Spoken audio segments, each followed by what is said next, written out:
Good morning students. मैं doctor Hemlata Akodia, government girls college Chomu से। बच्चों, हम बीए पार्ट सेकंड का फर्स्ट पेपर पढ़ रहे थे, राजनीति विज्ञान का, जिसमें हमने पिछले वीडियो में ब्रिटेन की कॉमन सभा के बारे में पढ़ा। अब हम इस वीडियो में बात करेंगे बच्चों कॉमन सभा के अध्यक्ष की।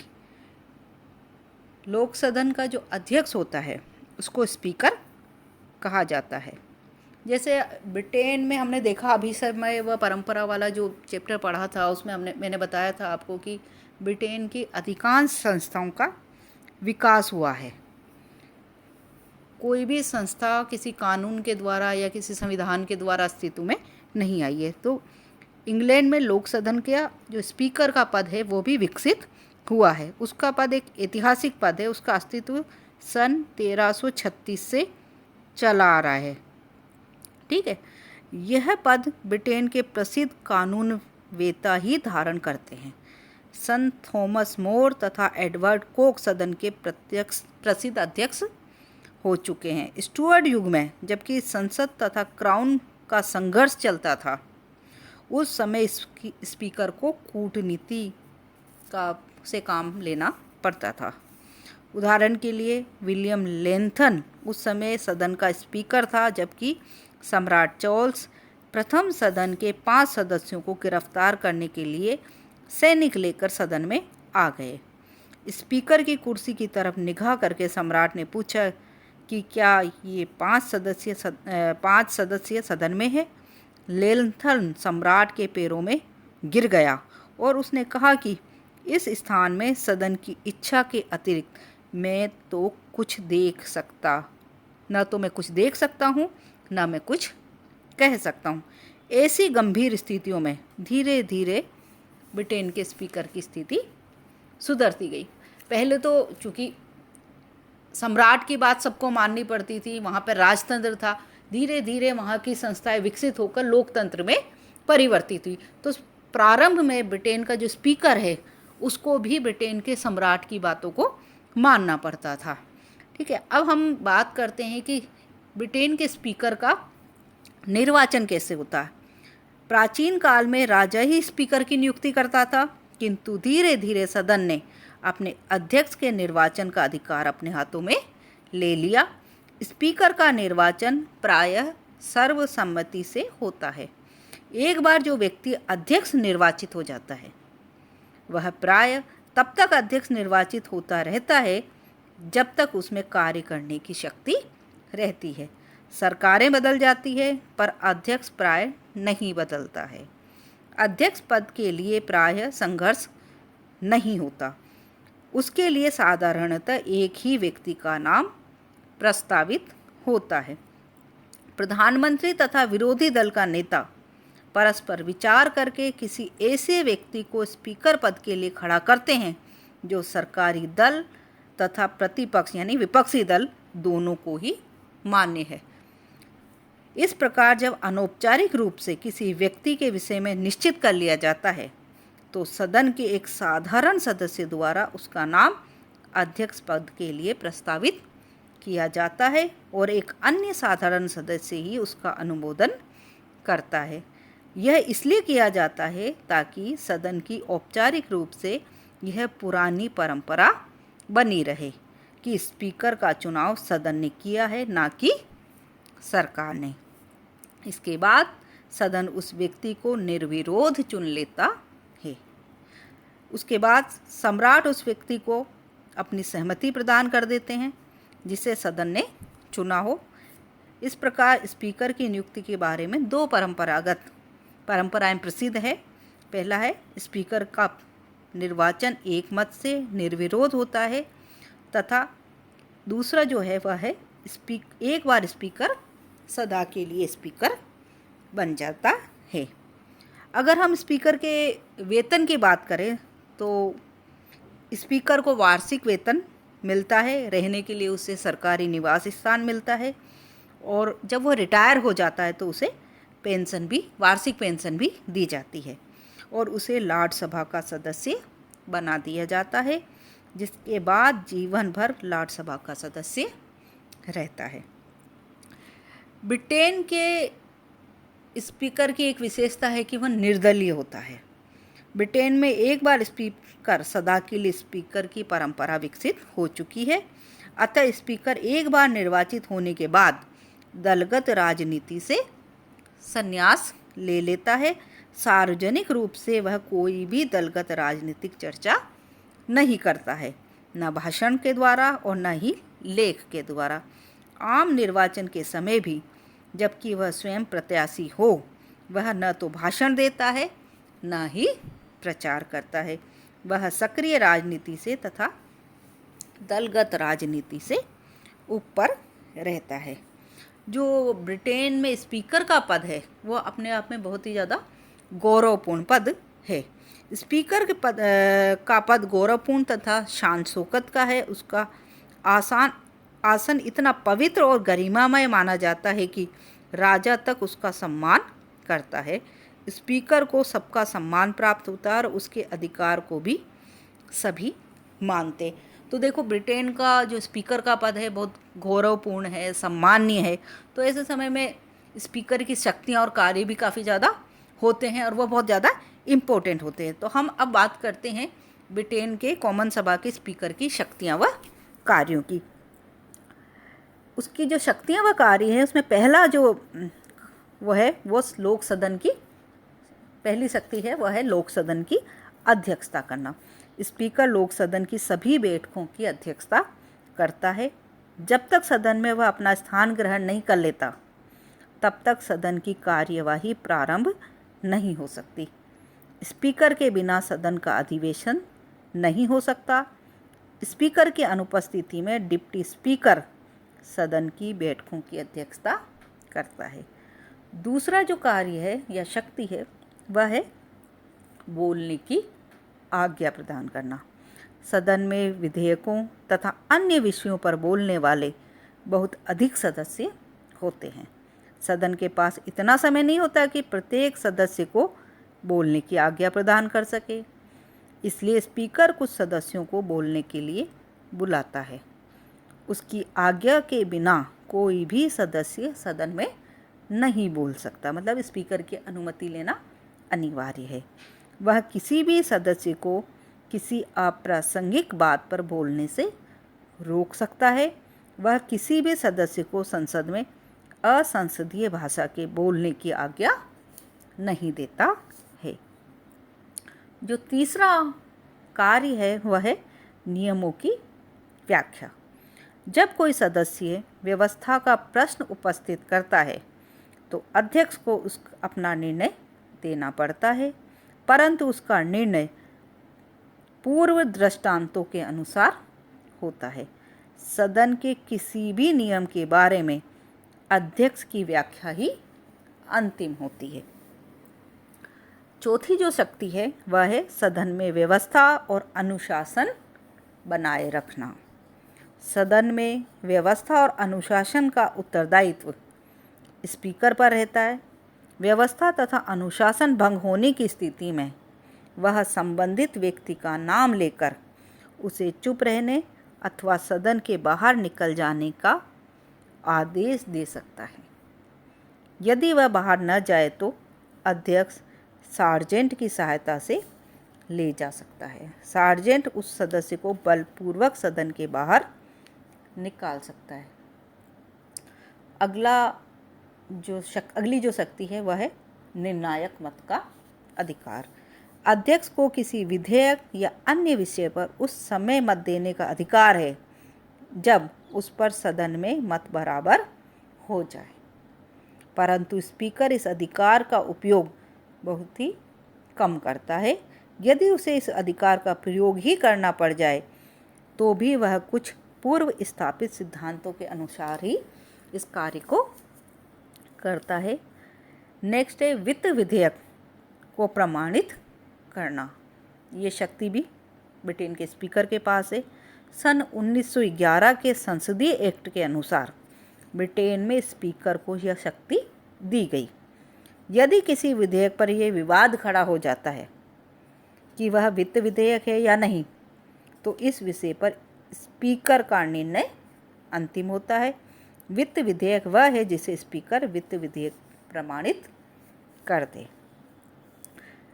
अगली जो शक्ति है वो समितियों के बारे में है। अध्यक्ष यह निर्णय करता है कि कौन सा विधेयक किस समिति में सौंपा जाए। इसके अतिरिक्त वह चयन समिति द्वारा तैयार की गई सूची में से स्थायी समितियों के अध्यक्षों की भी नियुक्तियां करता है। अगला जो शक्ति या कार्य है वह है नतीजों की घोषणा करना। स्पीकर प्रस्तावों तथा विधेयकों पर सदन का मतदान कराता है और परिणामों की घोषणा करता है। यदि सरकार की ओर से कोई प्रस्ताव मतदान के लिए उपस्थित हो जाता है तो वह स्पीकर देखता है कि अल्पसंख्यक वर्ग को उस प्रस्ताव पर बोलने का काफ़ी अवसर प्राप्त हो जाए। उसके बाद ही वह उस प्रस्ताव पर वाद विवाद बंद करने की अनुमति देता है। जो नेक्स्ट शक्ति है वह सदन का प्रतिनिधित्व। लोक सदन के अध्यक्ष के रूप में वह सदन के बाहर सदन का प्रतिनिधित्व करता है। वह सदन तथा राजा का मध्यस्थ होता है और राज्यसभा द्वारा वित्त विधेयकों पर व्यक्त प्रतिक्रिया के विषय में निर्णायक होता है और वही बाह्य जगत और लोक सदन के बीच की कड़ी के रूप में कार्य करने वाला व्यक्ति होता है। नेक्स्ट जो शक्ति व कार्य है वह सदस्यों के विशेषाधिकारों की रक्षक। लोक सदन के सदस्यों को जो विशेषाधिकार प्राप्त है, लोक सदन के सदस्यों को जो भी विशेषाधिकार प्राप्त है उनकी रक्षा का उत्तरदायित्व ब्रिटेन के स्पीकर का होता है। यदि कोई मंत्री सदन के सदस्यों के विशेष अधिकारों की उपेक्षा करता है या उनके किसी प्रश्न का उत्तर नहीं देता है अथवा पर्याप्त जानकारी नहीं देता है तो स्पीकर उस समय सदन के अधिकारों की रक्षा करता है। वह यह भी देखता है कि कोई सदस्य अथवा बाहर का व्यक्ति सदन की मान मर्यादा का अपमान ना करे। ब्रिटेन के स्पीकर की जो अगली शक्ति है वह है कंगारू समापन का अधिकार। लोक सदन के पास इतना समय नहीं होता कि प्रत्येक विधेयक तथा प्रस्ताव पर विस्तृत रूप से विचार कर सके। इसलिए जब सदन में कार्य बहुत अधिक होता है तो उस समय स्पीकर को ये अधिकार होता है कि महत्वपूर्ण विधेयकों तथा प्रस्तावों को चुन ले और उस पर मतदान करा दे ताकि सदन का कार्य तेज गति से चल सके।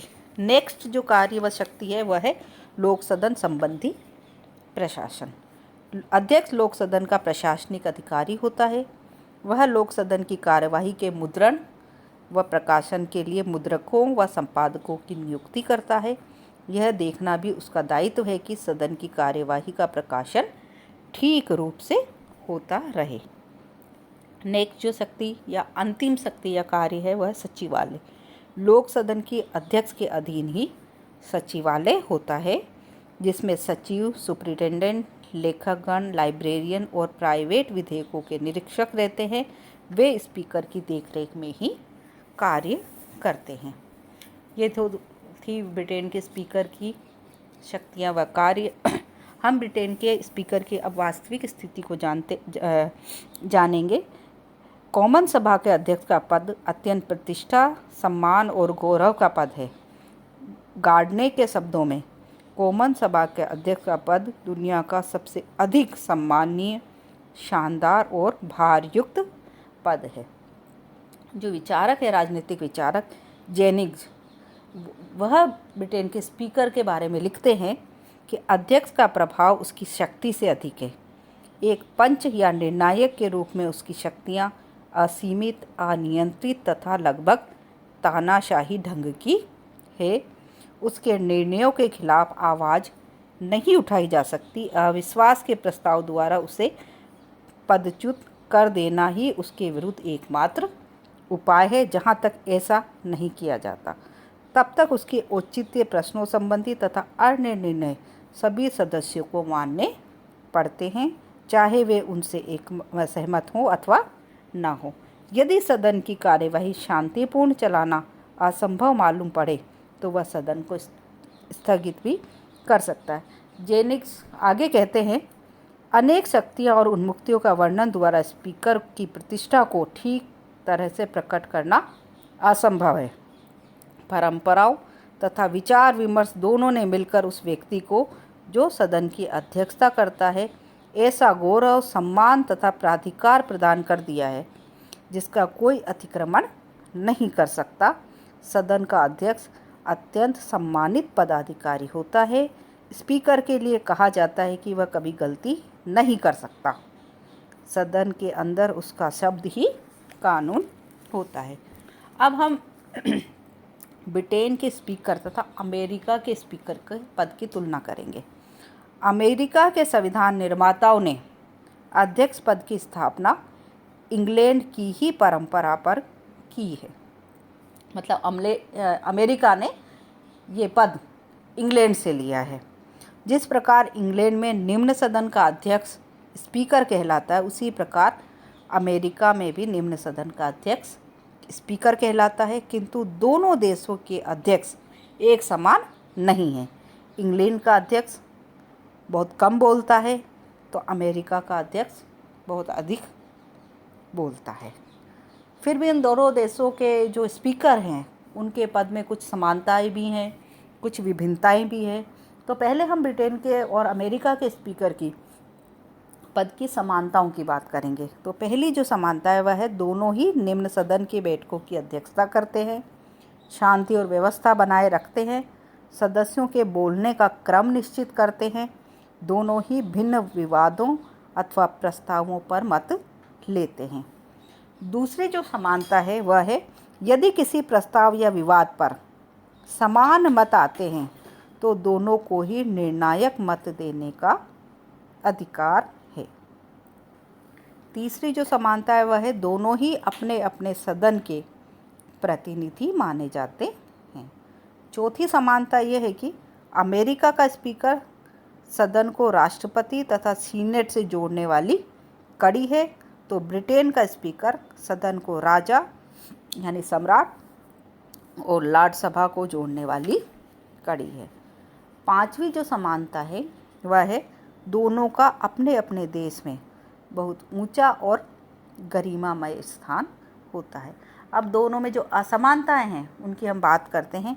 पहली जो असमानता है वह है दोनों की स्थिति में यह अंतर है कि ब्रिटिश स्पीकर सर्वसहमति से चुना जाता है, जबकि अमेरिकी स्पीकर दलीय आधार पर चुना जाता है। दूसरी जो असमानता है वह है ब्रिटिश स्पीकर का चुनाव बड़े शांत वातावरण में होता है, परंतु अमेरिका के स्पीकर के चुनाव में बहुत हलचल दिखाई देती है। अमेरिका में दोनों ही दल अपने अपने उम्मीदवार खड़े करते हैं और उनके पक्ष में अधिक से अधिक मत प्राप्त करने का प्रयास करते हैं। तीसरी जो असमानता है वह है अपने चुनाव के बाद ब्रिटिश स्पीकर राजनीति से संन्यास ले लेता है। इसके विपरीत अमेरिकी स्पीकर सदन में अपने दल का नेता होता है और अपने दल की स्थिति को दृढ़ करने के लिए सब कार्य खुले रूप में करता है। चौथी जो असमानता है वह है ब्रिटिश स्पीकर विधेयकों पर बहस में भाग नहीं लेता है और केवल उस समय मतदान में भाग लेता है जबकि किसी विषय पर मत बराबर हो जाएं। ऐसी स्थिति में भी वह अपना निर्णायक मत कुछ परंपराओं के अनुसार ही देता है। इसके विपरीत अमेरिकी स्पीकर को सदन में बहुमत दल के नेता और सदन के सदस्य होने के कारण विधेयकों पर बोलने तथा मतदान का अधिकार प्राप्त है।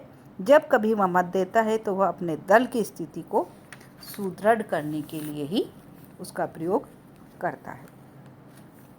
अगली जो असमानता है दोनों देशों की स्पीकर के पद की वह है इंग्लैंड में यह परंपरा विकसित हो गई है कि आम चुनाव में प्राय स्पीकर के मुकाबले में विपक्षी दल अपना प्रत्याशी खड़ा नहीं करता, परंतु क्योंकि वहाँ पर ये